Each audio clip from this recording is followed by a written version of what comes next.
오늘의 헤드라인입니다. 과학기술정보통신부 장관에 조동호 카이스트 교수가 지명됐습니다.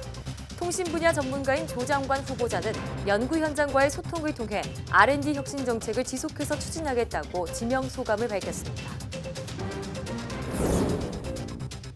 국내 연구진이 폐촉매로부터 희귀금속을 회수해 2차 폐기물을 줄일 수 있는 기술을 개발했습니다. 폐기물 매립 비용이 줄어드는 건 물론 미세먼지 발생도 줄여 환경 개선에도 도움을 줄 것으로 기대됩니다. 미세먼지가 물러난 요즘 포근해진 날씨에 완연한 봄이 찾아왔는데요. 봄을 대표하는 벚꽃은 언제쯤 볼 수 있을까요? 오늘 과학본색에서 봄꽃 개화에 숨은 과학에 대해 얘기 나눠봅니다. 오랜 시간 인류의 에너지원이었던 화석연료는 최근 환경오염의 주범으로 꼽히면서 퇴출 위기에 몰렸습니다. 지구를 지키면서 에너지를 얻는 청정에너지에는 어떤 것들이 있는지 궁금한 S에서 알아봅니다.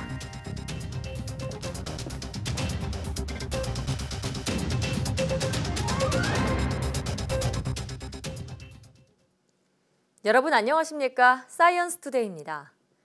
조동호 과학기술정보통신부 장관 후보자가 R&D 혁신 정책을 지속해서 추진하겠다고 밝혔습니다.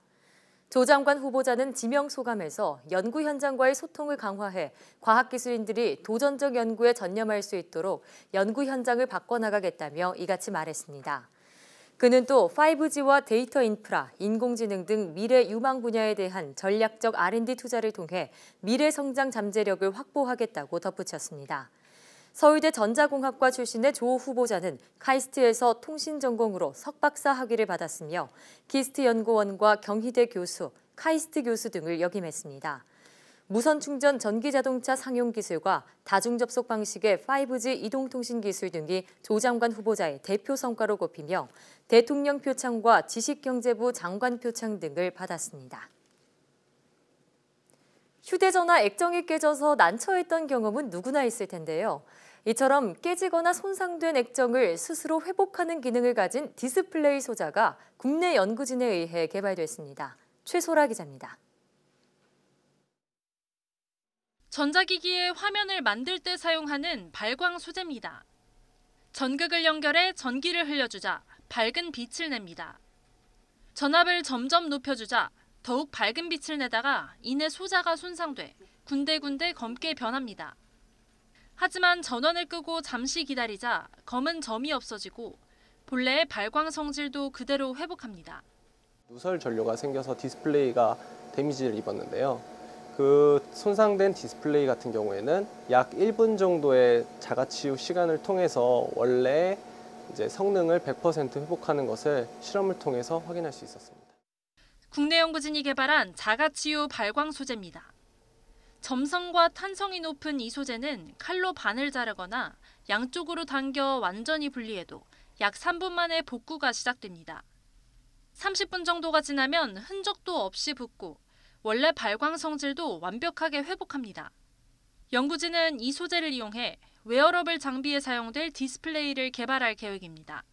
디스플레이의 어떤 모습은 굉장히 플렉서블해야 되고 사람 몸이 엄청나게 많은 기계적 운동을 하게 되는데 그 기계적 운동 하에서 설령 어떤 디스플레이가 어떤 페일러가 나더라도 손쉽게 또 복구가 되고. 그러나 이 자가치유 발광 소재는 일반 발광 소재보다 에너지를 10배나 소비하는 게 단점입니다.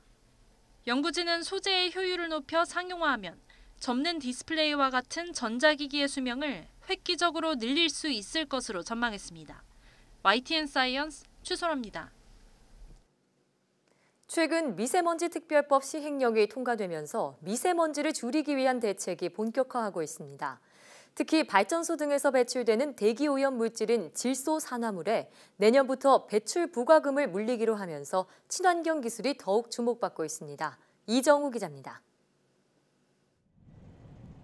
화력발전소 등 대형 연소 설비에서 나오는 질소산화물은 미세먼지의 주범입니다. 질소산화물 차단을 위해 촉매가 사용되지만 사용한 폐촉매는 그동안 전량 폐기됐습니다.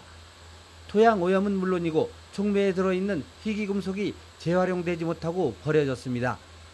국내 연구진이 폐촉매로부터 텅스텐과 바나듐 등 희귀금속을 회수해 2차 폐기물을 줄일 수 있는 폐촉매 재활용 기술을 개발했습니다. 발생된 폐촉매의 80~90%를 다 회수해서 재활용을 하게 돼서 그 폐기물을 최소화하는 그런 기술이 되겠습니다. 폐촉매에 함유된 금속을 녹여 정제한 뒤 고순도 금속 화합물로 회수하는 세계 최초의 친환경 기술입니다. 이 기술을 활용한 재활용 설비는 연간 3,000톤 규모로 본격적인 상용화에 들어가게 됩니다. 충남 당진 성문 국가산업단지에 1단계 폐촉매 재활용 공장이 들어서면 폐촉매 매립 비용은 줄어들고 동시에 대기환경 개선 효과가 나타날 것으로 기대됩니다. 미세먼지를 줄여주는 털질 폐촉매의 원료로 재활용이 가능하고 기타 다른 금속 산업에 필요한 원료로서 다시 공급하게 됩니다. 우리나라에서 발생하는 질소산화물 폐촉매는 연간 10,000여 톤. 폐촉매 재활용 기술을 활용하면 타이타늄과 텅스텐 같은 희귀금속 8,000여 톤을 회수할 것으로 기대됩니다. 돈으로 환산하면 연간 500억 원에 달합니다. YTN 이정호입니다. 동맥경화 진단의 정확성을 높일 수 있는 기술이 개발됐습니다. 기초과학연구원 복잡계 자기조립연구단은 동맥경화를 유발하는 염증 부위를 파악할 수 있는 활성화 대식세포만을 선택적으로 염색하는 형광물질을 발견했다고 밝혔습니다. 활성화 대식세포는 염증 질환 진단의 핵심으로 꼽히지만 이 세포를 선택적으로 염색하는 물질을 개발하는 건 그동안 어려웠습니다. 연구팀은 이번에 발견한 형광물질은 향후 활성화 대식세포와 관련한 알츠하이머 치매와 간염 등의 질환에도 적용할 수 있을 것으로 기대했습니다. 이번 연구 결과는 국제학술지 네이처 커뮤니케이션즈에 실렸습니다. 중국의 최대 통신장비 업체 화웨이가 미국 정부를 상대로 소송을 제기했습니다. 자사 장비를 사용하지 못하도록 한 건 위헌이라는 건데 미중 무역 협상에 새로운 변수가 생겼습니다. 보도에 김영수 기자입니다. 중국과의 무역 전쟁 이후 트럼프 정부의 집중 공격을 받고 있는 화웨이가 반격에 나섰습니다. 미국 정부가 자사 제품을 사용하지 못하도록 한 조치는 위헌이라며 소송을 제기한 겁니다. 트럼프 대통령은 지난해 여름 중국 통신업체들과의 거래를 금지한 국방수권법에 서명했습니다. 화웨이는 불법 해킹으로 정보와 기술을 훔치고 있다는 미국 정부의 주장은 사실이 아니라고 반박했습니다. The U.S. Congress has repeatedly failed to produce any evidence to support its restrictions on Huawei products. 중국 정부도 화웨이 지원에 나섰습니다. 기업들이 합법적인 방법으로 권익을 지키는 것은 정당하다는 겁니다. 企业通过合法的方式，来维护自身的正当权益，这是完全正当的，也是完全可以理解的。 하지만 트럼프 정부의 압박은 더욱 강화되고 있습니다. 캐나다에서 체포된 멍한자우 화웨이 부회장의 신병 인수 절차에 들어갔고 대이란 제재 위반에 대한 수사도 본격화하고 있습니다.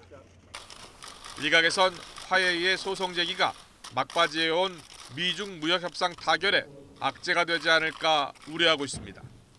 YTN 김영수입니다. 구글과 페이스북 같은 글로벌 기업의 개인정보 침해나 불법 행위 등이 발생했을 때 서비스 임시 중지를 명령할 수 있는 제도가 올해 도입됩니다. 이효성 방송통신위원장은 이 같은 내용을 포함한 올해 방통위 업무계획을 발표했습니다.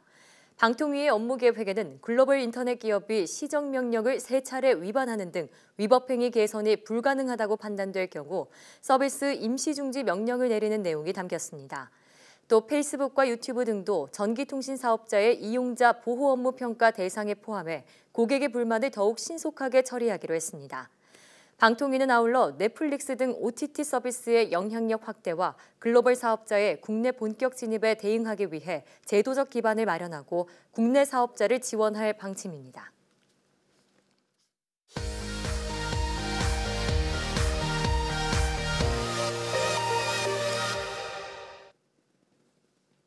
화제의 뉴스를 골라 과학 기자의 시선으로 분석하는 과학 본색 시간입니다. 스튜디오에 이동은 기자 나와 있습니다. 안녕하세요. 안녕하세요. 네, 오늘은 어떤 이야기를 시작해 볼까요? 네, 오늘도 뭐 날씨 얘기로 좀 시작을 해볼까 하는데요. 네. 이 우선 황보혜경 앵커는 봄하면 혹시 생각나는 꽃이 있으신가요? 꽃이요. 네, 벚꽃이죠. 그래서 그렇죠. 벌써 버스커의 벚꽃 엔딩도 네. 플레이리스트에 담아놨습니다. 아, 네, 맞습니다. 이제 슬슬 듣기 시작할 때가 네. 됐는데요.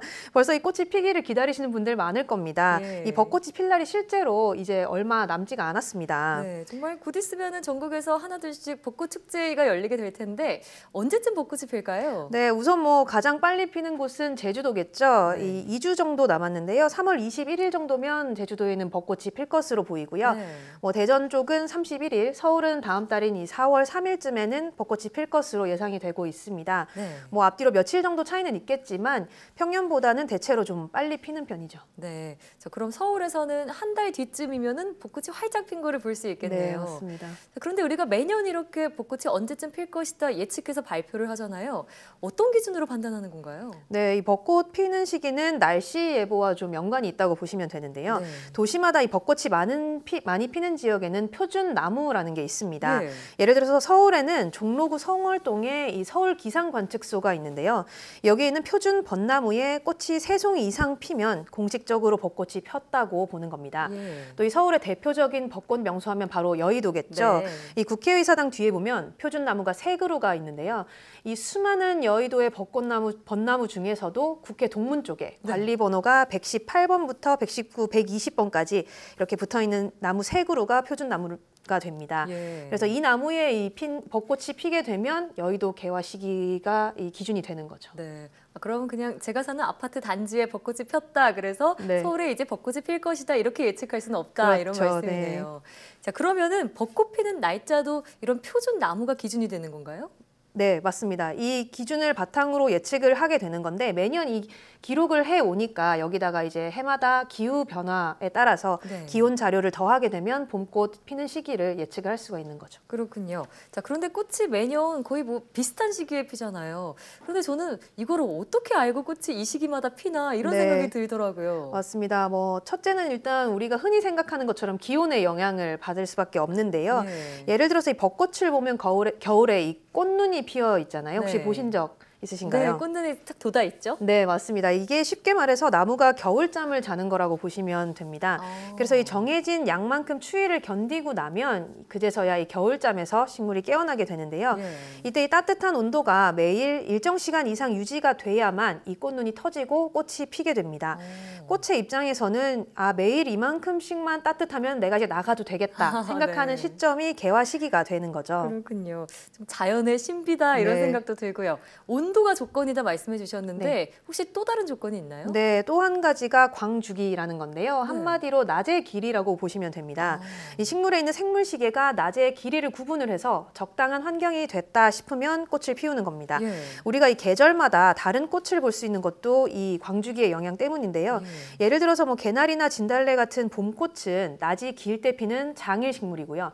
코스모스나 국화는 낮의 길이가 짧아지는 가을에 피는 대표적인 단일 식물입니다. 그렇군요. 그러니까 봄꽃과 가을꽃이 낮의 길이에 따라서 좌우가 되는 거였군요. 네, 맞습니다. 네, 그럼 정리를 해보면 식물이 온도나 광주기, 그러니까 낮의 길이에 따라서 스스로 꽃을 피우게 된다 이런 말씀이군요. 네, 맞습니다. 그리고 여기에 이제 호르몬이 작용을 하게 되는데 네. 식물이 생물시계를 이용을 해서 적당한 때를 인지를 하고 나면 이 개화를 유도하는 호르몬인 플로리겐이라는 호르몬을 분비를 하게 됩니다. 예. 이 플로리겐이라는 호르몬이 좀 독특한데요. 이걸 발견하는데 무려 70년이 걸렸다고 합니다. 이 호르몬 하나 발견하는데 70년이나 걸렸다고요? 네, 그렇습니다. 이 생김새 자체가 일반적인 호르몬과는 좀 거리가 있기 때문인데요. 네. 일반적으로 이 호르몬은 혈관을 따라 쉽게 움직일 수 있을 만큼 크기가 아주 작습니다. 예. 그런데 이 플로리겐은 이 분자의 입자 자체가 훨씬 크다고 해요. 그래서 단백질 수준의 크기이기 때문에 과학자들이 이 물질은 호르몬이 아닌가 보다 이렇게 생각하고 발견을 못했던 거죠. 너무 커서요. 네. 그러면 어떻게 발견하게 됐어요? 이 플로리겐의 존재를 확인하게 된 게 접붙이기 실험 때문인데요. 예. 이 낮이 짧아지면 꽃이 피는 앞서 말씀드린 단일 식물에 같은 조건에서는 꽃이 필 수 없는 장일 식물을 접붙이기를 해봤습니다. 네. 그랬더니 이 장일 식물의 가지 끝에서도 꽃이 핀 겁니다. 그러니까 이 플로리겐 호르몬이 줄기를 타고 이동을 해서 이 장일 식물에서 꽃을 피운 것으로 이제 확인이 된 건데요. 이후에도 이 식물의 개화 유전자에 대한 연구는 계속 이어져 왔고요. 이후에 이제 플로리겐 호르몬과의 꽃이 피는 원리에 대해서는 이 과학적인 실마리가 점점 더 풀리게 된 거죠. 네. 그러면 뭐 온도나 광주기 외에도 호르몬이라는 좀 더 과학적인 근거가 있으니까 언제 꽃이 필 것이다 좀 더 정확하게 예측할 수 있게 된 거네요. 네. 그런데 뭐 한 가지 좀 변수가 있기는 합니다. 이 호르몬의 기능도 어디까지나 이 온도, 광주기 이렇게 기후 변화에 영향을 받게 되는 건데 이제는 날씨를 예측하는 것 자체가 좀 어려워지고 있습니다. 혹시 작년 이맘때쯤 벚꽃 축제 시즌 혹시 기억을 하시나요? 네, 축제 시작도 하기 전에 이미 꽃이 펴버려서 좀 네, 낭패였죠. 맞습니다. 이 예상과 완전히 피는 시기가 어긋나면서 전국의 이 벚꽃 축제가 좀 엉망이 된 적이 있었는데 이 3월 내내 이상 고온이 이어지면서 이 평년보다 열흘 이상 꽃이 피어버린 지역이 생겨나는 겁니다. 이렇게 예측할 수 없는 기후 변화가 자꾸 찾아오게 되면 아무래도 이 개화 시기도 점점 더 예측하기가 힘들어지겠죠. 네, 올해는 이 꽃 없는 축제다 이런 오명을 피할 수 있기를 바라겠습니다. 다음 소식으로 넘어가 볼까요? 네, 이 3월 8일이 세계 여성의 날입니다. 이 올해로서 유엔이 여성의 날을 지정한 지 벌써 111주년이 됐다고 하는데요. 최근에는 이 과학계에서도 이 여성의 영역을 확대하기 위해서 아주 다양한 노력들이 이어지고 있습니다. 네, 자, 얼마 전 청와대 과학기술보좌관에도 1세대 여성과학자죠. 이공주 교수가 임명되기도 했는데 국내에 이렇게 여성과학인 비중이 좀 늘어나고 있는 건가요? 네, 그래서 이 실제로 조사한 자료를 보면 최근에 이 과기정통부와 여성과학기술인지원센터 윗셋이 이 지난 2017년을 기준으로 여성과학기술인의 인력 활용 실태를 조사를 한번 해봤습니다. 모두 한 3,800여 개에 달하는 대학과 기관을 대상으로 조사를 했는데요.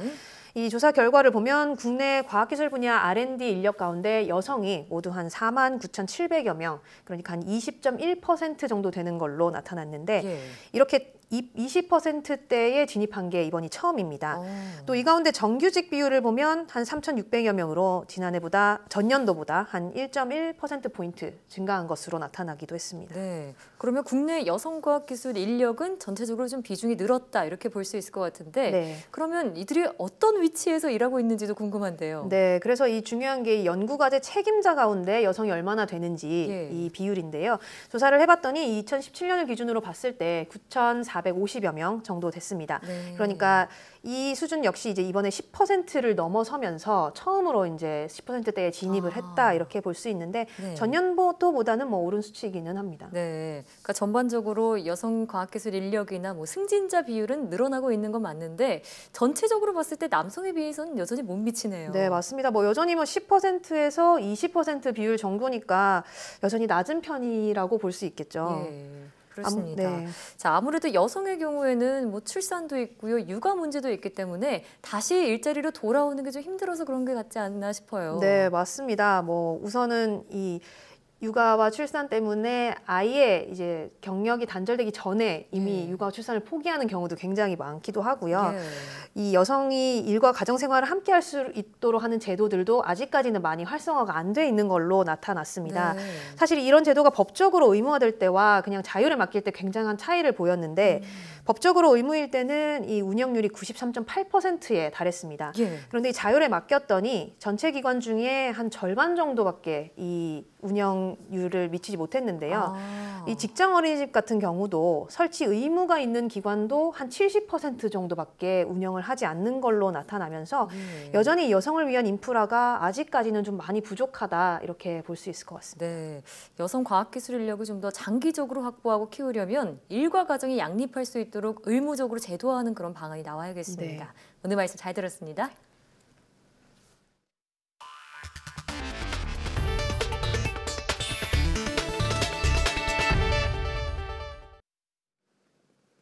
미세먼지가 잦아든 파란 하늘이 이틀째 이어지면서 길거리엔 오랜만에 활기가 넘쳤습니다. 날씨도 낮 최고 13도까지 올라가면서 봄이 성큼 다가왔음을 느낄 수 있는 날입니다. 김우준 기자입니다. 이틀째 서울 상공은 푸른 하늘로 가득 찼습니다. 오랜만에 마시는 상쾌한 공기에 출근길 직장인들도 갑갑한 마스크를 벗어 던졌습니다. 요즘에 너무 미세먼지가 많아서 피부에도 많이 나고 그랬는데 오늘은 좀 화창해서 많이 좋아진 것 같아요. 초미세먼지 여파에 한동안 거치대에 멈춰만 있었던 서울시 공공자전거 따릉이. 쾌청한 날씨가 이어지자 이용할 수 있는 따릉이를 찾기 어려울 정도로 인기가 좋습니다. 미세먼지 때문에 요즘 좀 안 하고 있다가 미세먼지 없어져가지고 좀 따릉이도 한번 해볼까 해서 다시 사용하게 됐습니다. 도심 한복판에서 측정한 초미세먼지 수치는 37 마이크로그램. 지난 5일 역대 최악의 초미세먼지 수치를 기록한 145 마이크로그램에 비해 4분의 1 수준으로 떨어졌습니다. 초미세먼지가 보통 수준으로 회복하면서 낮부터 길거리엔 봄을 즐기러 나온 사람들로 가득했습니다. 여태 못 나왔는데 오늘 날이 좋으니까 얼른 나왔죠. 집사람하고 둘이 저기 국수 먹으러 왔습니다. 며칠 전만 하더라도 초미세먼지 공습으로 썰렁했던 명동거리도 다시 인파들로 북적였습니다. 한동안 사무실 안에서 점심을 배달 주문했던 인근 직장인들은 모처럼 바깥으로 나왔습니다. 손님 발걸음이 그리웠던 상인들도 오랜만에 입가에 미소가 번집니다. 오늘 출근길에 맑은 거 보니까 손님이 많을 것 같았는데 요 며칠 사이보다 오늘 배 이상 손님이 많아서 바빴습니다. 서울시는 일주일째 이어졌던 미세먼지 비상 저감 조치를 해제했습니다. 서울부터 해소돼서 주말까지 현재보다는 좀 괜찮아질 것 같긴 합니다만 봄철 내내 언제든지 다시 고농도 상태는 올 수 있을 것 같습니다. 이틀째 이어진 미세먼지 없는 푸른 하늘에 따스한 봄 기운이 더욱 생생하게 느껴졌습니다. YTN 김우준입니다. 서울시는 미세먼지 공습에 이어진 지난 엿새 동안 먼지 흡입차를 이용한 도로 청소로 미세먼지 2,187kg을 줄였다고 밝혔습니다. 이는 배출가스 5등급 차량 26만 대가 10km를 운행했을 때 발생하는 미세먼지와 맞먹습니다. 서울시는 함께 동원했던 물 청소차는 물이 바로 하수구로 빠져나가 측정이 어렵지만 미세먼지 제거 효과는 훨씬 크다고 설명했습니다. 세계 여성의 날을 맞아 보건당국이 여성에게 많이 나타나는 질병들을 소개했습니다. 갑상선 관련 질병은 남성보다 여성이 최대 5배 많았고 철이나 비타민 D 부족도 많은 것으로 나타났습니다. 김정회 기자입니다. 몸이 자주 붓고 피로감이 심해서 병원을 찾은 여성입니다. 갑상선 기능 이상이 의심돼 검사를 받았습니다. 갑상선은 목 앞쪽에 나비 모양으로 생긴 호르몬 분비 기관인데 이 호르몬이 너무 많거나 적게 분비되면 체온 유지나 신체 대사의 균형이 깨집니다. 이런 갑상선 질환과 암으로 지난해 진료를 받은 환자를 살펴봤더니 여성이 남성보다 2.5배에서 5.3배 더 많았습니다. 특히 암은 남성의 4배 이상 됐고 갑상선 기능 저하증은 5.3배, 항진증은 2.5배 더 많았습니다. 여성 호르몬이 영향을 줘 면역세포가 정상세포를 공격하는 자가 면역 질환이 생기기 때문이라는 지적입니다. 여성 호르몬이 자가 면역 질환에서 면역 작용에 영향을 주는 것 때문에 전체적으로 모든 자가 면역 질환이 여자한테서 많이 나타납니다. 몇 가지 영양 결핍에 의한 질병도 남성보다 많았습니다. 철이나 엽산 결핍에 의한 빈혈이 대표적인데 철 결핍성 빈혈은 남성의 4배나 됐습니다. 뼈 건강과 면역력에 영향을 주는 비타민 D와 비타민 A도 부족한 것으로 나타났는데 주로 생리나 임신 등으로 필요량이 증가하고 불규칙한 식습관이 원인으로 분석됐습니다. 젊은 연령층에서는 자궁 관련 질병 환자 수 증가폭이 컸고 5, 60대 여성들은 폐경 후 골다공증으로 진료를 많이 받는 것으로 나타났습니다. YTN 김정혜입니다. 산후조리원과 사회복지시설 등 집단시설 종사자의 15%가 결핵균에 감염돼 잠복결핵 상태인 것으로 나타났습니다. 면역력이 떨어지면 결핵 환자가 될 수 있는데 치료를 받은 사람은 30%에 불과했습니다. 한영규 기자입니다. 결핵은 결핵균에 의한 만성 감염증으로 우리나라는 결핵 발병률과 사망률 모두 OECD 회원국 가운데 가장 높은 불명예를 안고 있습니다. 결핵 안심국가 실행 계획에 따라 2017년에 결핵 실태 조사를 벌인 결과 집단시설 종사자의 15%가 잠복 결핵을 갖고 있었습니다. 산후시설 종사자는 34%, 교정시설 재소자는 33%, 사회복지시설 종사자 가운데 28%가 잠복 결핵 양성으로 나왔습니다. 잠복 결핵은 제때 치료를 받지 않으면 결핵 발생 위험이 7배나 높아지는 것으로 조사됐습니다. 그러나 잠복 결핵 감염자 가운데 치료를 시작한 비율은 30%에 불과했습니다. 병원 같은 데나 집단 내에서 결핵균이 발생하는 경우에는 집단 내에 쉽게 전염이 되기 때문에 일상적인 생활을 하는 분들보다는 좀 더 높게 나타날 수 있다는 겁니다. 잠복 결핵은 몸 안에 균이 존재하지만 활동하지 않는 경우로 결핵균이 외부로 배출되지 않아 다른 사람을 감염시키지는 않습니다. 하지만 면역력이 떨어지면 잠복 결핵 감염자의 10% 정도에서 결핵이 발병하는 것으로 알려지고 있습니다. 생후 4주에 BCG 접종을 맞으면 소아 중증 결핵을 예방할 수 있지만 성인이 된 뒤 결핵을 예방하는 효과는 없습니다.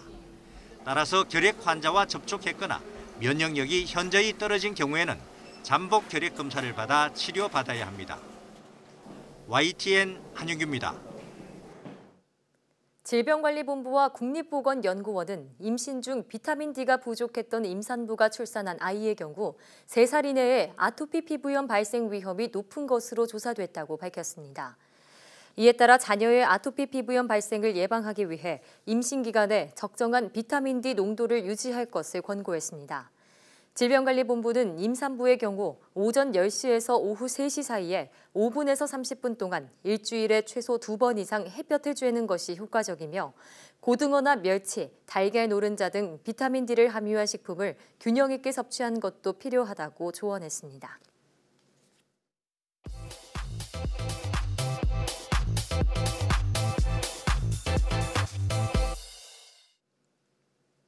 과학에 대한 모든 궁금증을 풀어주는 궁금한 S 시간입니다. 연일 한반도를 뒤덮은 고농도 미세먼지나 한여름의 폭염 같은 기상현상은 환경오염이 원인인데요. 현재 우리가 사용하는 여러 에너지원 중 화석연료는 환경오염의 주범으로 꼽히고 있습니다. 이를 대체할 미래 청정에너지는 어떤 게 있을까요? 지금 바로 화면으로 만나보시죠. 안녕하세요. 과학의 모든 궁금증을 해결하는 궁금한 S의 이호종입니다. 궁금한 S와 함께할 오늘의 이야기 만나볼게요. 전 세계에서 공통으로 관심이 있는 분야가 있다면 바로 우리의 삶의 터전인 환경을 깨끗하게 보존하는 것입니다. 그래서 요즘 산업, 교통, 주택 등 거의 모든 분야에서 친환경이라는 단어를 찾아볼 수 있습니다. 친환경의 핵심은 온실가스를 뿜어내는 화석연료 사용을 줄이는 데 있어요. 인류가 지구를 살리며 공생하는 방법은 무엇이 있을까요? 그 해답을 신재생 에너지에서 찾아보도록 하겠습니다. 우선 신재생 에너지란 무엇인지 간단하게 알아보도록 할게요. 신재생 에너지란 신에너지와 재생에너지가 합쳐진 개념입니다. 신에너지는 기존의 화석연료를 변환시켜 이용하거나 수소나 산소 등이 화학 반응을 통해 얻은 전기나 열을 이용하는 에너지입니다. 대표적으로는 화석연료 중 하나인 석탄을 액화해서 이용하는 액화석탄, 수소와 산소가 어느 특정한 조건에서 만나 전자를 교환하는 과정에서 발생하는 에너지를 이용하는 수소연료 전지 등이 있습니다. 이들은 기존에 이용되고 남은 저급한 연료들을 재활용해서 높은 효율의 열에너지를 출력할 수 있는 형태로 만들었다는 점과 자연에서 일어나고 있는 물질 내의 반응의 특성을 이용했다는 점을 통해서 우리에게 의미 있는 에너지로 탈바꿈되게 되었죠. 재생에너지는 태양이나 바람, 바이오 자원과 같은 그야말로 자연 에너지를 변환하여 사용 가능한 에너지로 만드는 것을 말합니다. 크게 3가지 에너지 공급 소스를 가지고 있는데요.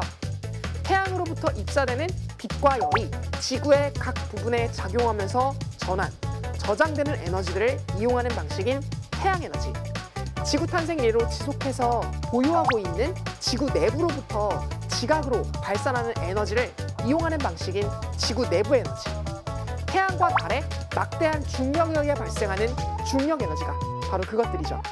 먼저 태양으로부터 공급되는 에너지를 이용하는 방식을 알아보도록 할게요. 태양으로부터 지구로 1AU, 약 1억 5천만 킬로미터를 뚫고 도달하게 된 빛과 열은 아주 다양한 형태로 지구에 저장되게 됩니다. 지구 표면에서 약 14억 세제곱킬로미터 정도의 부피를 차지하고 있는 것으로 추정되는 물은 태양으로부터 공급되는 복사열을 꾹꾹 눌러 담으면서 때로는 구름이 되고 때로는 태풍이 되며 전 지구에 에너지를 순환시키게 됩니다. 이 과정에서 열이 순환하고 기상현상이 일어나게 되는 거죠.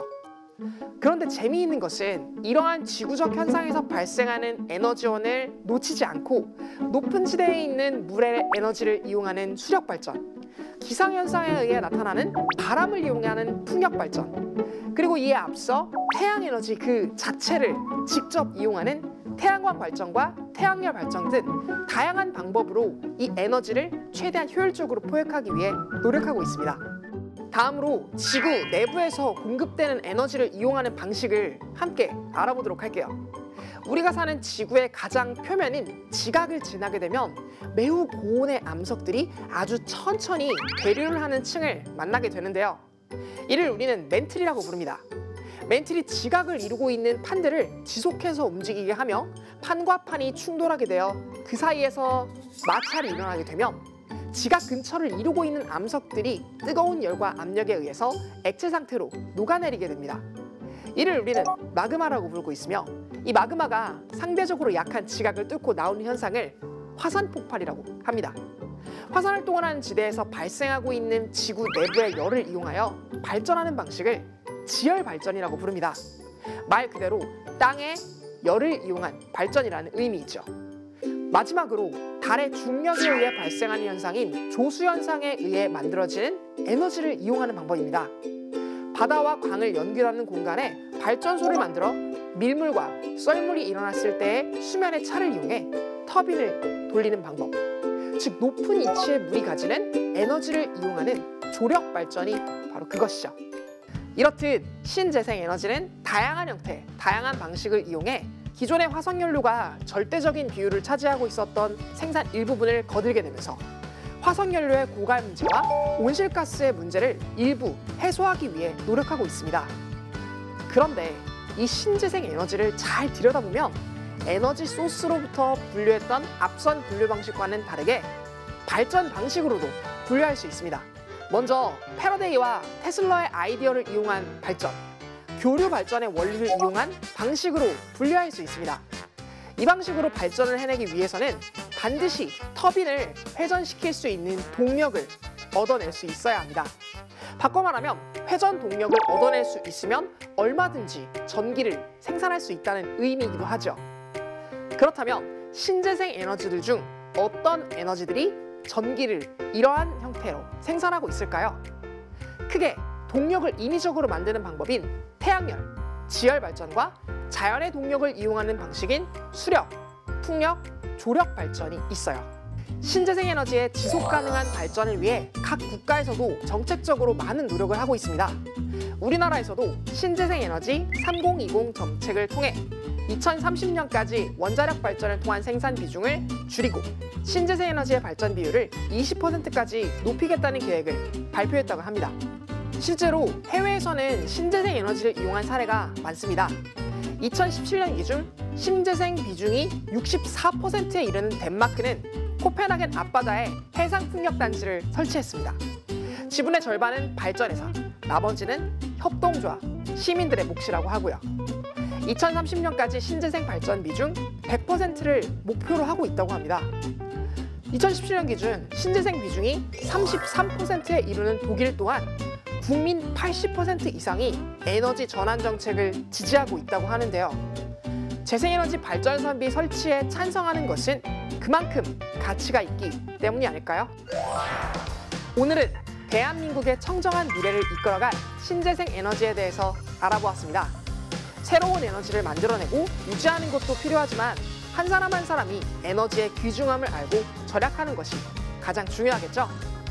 그럼 궁금한 S는 이만 인사드릴게요. 과학에 대한 궁금증이 있다면 언제든 사이언스 투데이 페이스북에 댓글을 남겨주세요.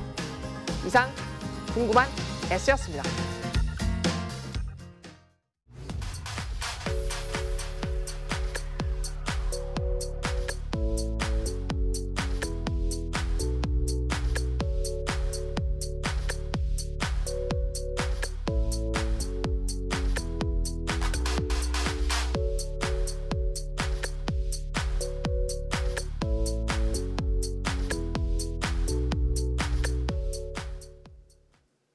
세계 여성의 날을 맞아 여성과학자를 위한 위키 프로젝트가 진행되고 있습니다.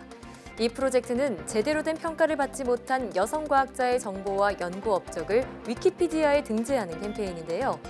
대표적으로 주기율표 114번에서 118번까지의 원소를 발견하는 데 공을 세운 다운쇼네시 연구원이 지난해 위키피디아에 등재된 바 있습니다. 대중도 소셜미디어에 해시태그를 다는 방식으로 여기에 동참하고 있다는데요. 오늘 하루 국내외 여성과학자들의 업적을 떠올려보는 건 어떨까요? 사이언스 투데이 오늘 저희가 준비한 소식은 여기까지입니다. 함께해 주신 여러분 고맙습니다.